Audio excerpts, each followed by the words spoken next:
There is a massive gap between writing a philosophical treatise about human rights and actually defeating a global empire to secure them. This is the Dunlop Broadside, the first printed Declaration of Independence.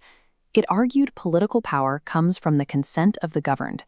Beyond soaring rhetoric, it was a calculated list of grievances and a legally binding document of treason for anyone signing it. The words were profound, but the parchment itself offered zero physical protection. The true test was whether these colonists could survive the brutal military consequences of declaring their sovereignty. The shooting war didn't ignite in a vacuum. It was preceded by years of intense friction over imperial taxation. When the British Parliament levied taxes without offering the colonies direct representation, the colonists fought back with their wallets. They organized non-consumption boycotts, a targeted form of economic warfare designed to choke off British profits. Women drove this domestic resistance. Because they managed household economies, they held the purchasing power. Across the colonies, women enforced the boycotts by rejecting British tea and imported textiles, opting to spin their own yarn and brew local alternatives instead. Over time, these quiet domestic rejections of British authority escalated. They culminated in explosive public destruction of royal property, most famously with the Boston Tea Party.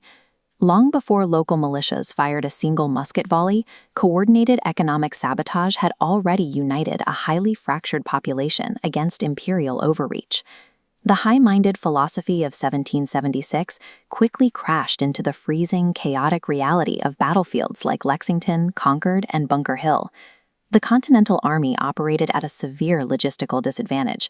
They were chronically undersupplied, often lacking winter clothing or shoes, and were forced to face down the world's premier military machine. George Washington was not commanding a monolithic, professional military force. He was trying to manage a desperate, makeshift coalition of local militias. To survive early engagements, they relied heavily on Native American allies. Stockbridge Mohican Scouts, for example, operated directly with the Continental Army, providing vital intelligence and the terrain knowledge required to execute ambushes. Thousands of African American patriots also took up arms. Many joined the ranks with the direct expectation that fighting for the newly declared liberty would secure their own physical emancipation from slavery. The survival of the entire independence movement rested on keeping this fragile, under-equipped, and incredibly diverse coalition from shattering under British military pressure. By late 1776, the rebellion was collapsing. Enlistments were set to expire, winter had arrived, and Continental Army morale had dropped to absolute zero. Out of options, Washington executed a massive gamble. On Christmas night, he pushed his remaining men across the icy Delaware River in the middle of a severe nor'easter, marching 10 miles through the snow to ambush a Hessian garrison at Trenton. The surprise attack succeeded. The Continental Army captured massive stockpiles of food and clothing, proving to themselves and the British that they could still strike a fatal blow. Meanwhile, an equally critical campaign was happening in Europe. Benjamin Franklin carefully curated an image as a personification of the New World Enlightenment, becoming so popular in Paris that his likeness appeared on medallions and watches. This cultural fame granted him direct access to the opulent French court at Versailles. Franklin used this influence to frame the American victory at Saratoga as proof that the rebellion was a viable investment for Britain's rivals. By 1778, these reports of battlefield resilience gave him the leverage to secure a formal alliance and French recognition of American independence. This animated map illustrates the immediate strategic shift.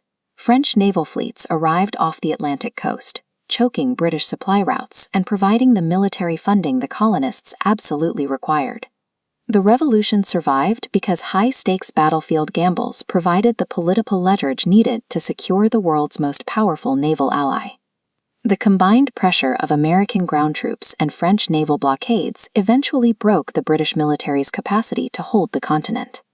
This document is the Treaty of Paris. If you look closely at the signatures of John Adams, Benjamin Franklin, and John Jay, you are looking at the legal culmination of the war in 1783. The treaty formally redrew the map of North America, forcing the British Empire to recognize the United States as a sovereign entity. The physical war was over. The seemingly impossible goal outlined on a piece of paper 7 years prior was now a geographical reality. But the diplomatic victory in Paris did not resolve the deep contradictions at home. The bold assertion that all men are created equal remained unfulfilled. The newly secured liberty did not extend to the enslaved black patriots who had fought for it, nor did it shield Native American allies from rapid westward expansion. The events of 1776 provided a foundational blueprint that future generations would use to repeatedly challenge and expand the